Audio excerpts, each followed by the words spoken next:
What is herpes zoster? Now, herpes zoster is basically an infection that commonly occurs in the older age group, but can occur in younger individuals as well, and it is caused by the reactivation of the chickenpox virus in any one of the nerves of the body. Now, whenever one gets a chickenpox infection, say early in childhood or anytime later, the virus does not leave the body.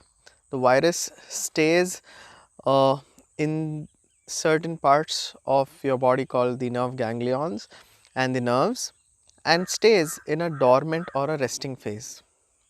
Now this virus can get reactivated at any point in time later, which could happen as a result of, say, decreased immunity due to diabetes, due to HIV infection, or the most common cause is excessive stress that an individual is facing, that can cause some drop in immunity followed by a herpes zoster infection or a herpes zoster symptoms.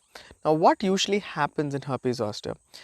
The person usually gets red color spots or rashes, which subsequently become more and more vesicular, or something like water filled bubbles raised on the skin, and usually happens on only one dermatome of the skin. By dermatome I mean one nerve of the skin that supplies a particular region of your body. So it can happen, say, one half of your face, one half of your upper face, lower face, one half of either side of your chest, abdomen, or maybe on your arms, your legs, or sometimes, rarely, even genitals. So herpes zoster is very can be treated very easily by a course of antiviral medication.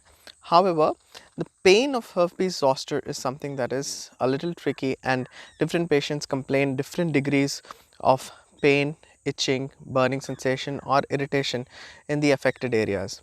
In fact, in many patients the pain and the irritation may start before the rash appears on the skin, and in some patients the pain may last for a few weeks or few months after the rash has totally healed and gone away.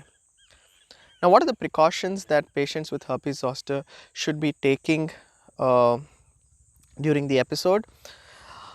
They should strictly take lots and lots of rest. They should avoid their day-to-day professional activities that may be adding to any kind of stress.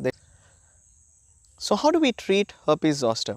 Now herpes zoster can be treated by a course of antiviral medication that usually lasts 1 week.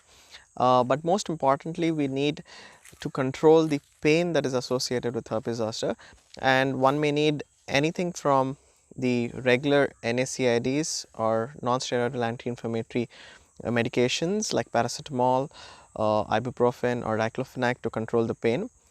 But the pain in herpes zoster is more of the nerve kind of pain, and therefore certain other painkillers like pregabalin or amitriptyline may be required under the prescription of your dermatologist.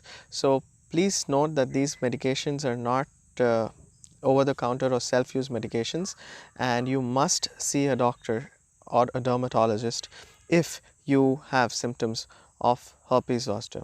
Now, the herpes zoster can be well controlled, and the extent of disease and pain can be reduced if the treatment with antiviral medications is started early. So therefore, as soon as the rash develops and if you feel that it is something similar to what we described in herpes zoster, please meet your dermatologist or your physician for that matter at the earliest. Don't forget to inform your dermatologist or physician about your coexisting diseases or disorders like any diabetes or any kidney disease or any other medications that you might be on when you approach him or her for herpes zoster. Also, while you're on treatment for herpes zoster, make sure you consume a lot of fluids, take abundant amount of rest. You can do your daily activities with respect to household, moving around, but avoid your professional activities or avoid going to the office, especially for about 5 days of the initial period when you have zoster. Take lots of rest. You can consume normal house home food, home cooked food, and avoid a lot of spicy food or a lot of oily food. So give some rest to your body and your gut. Can herpes zoster be transmitted to others? Yes. So although the chance is very minor, but if the patient with herpes zoster comes in contact with any individual who has not been infected with chickenpox earlier, this individual can end up developing symptoms of chickenpox, because the virus causing herpes zoster and chickenpox is the same. And so if you have any children or any infant less than a year old, or any children who have not been vaccinated for chickenpox, because the chickenpox vaccine is usually given at about 13 to 15 months age.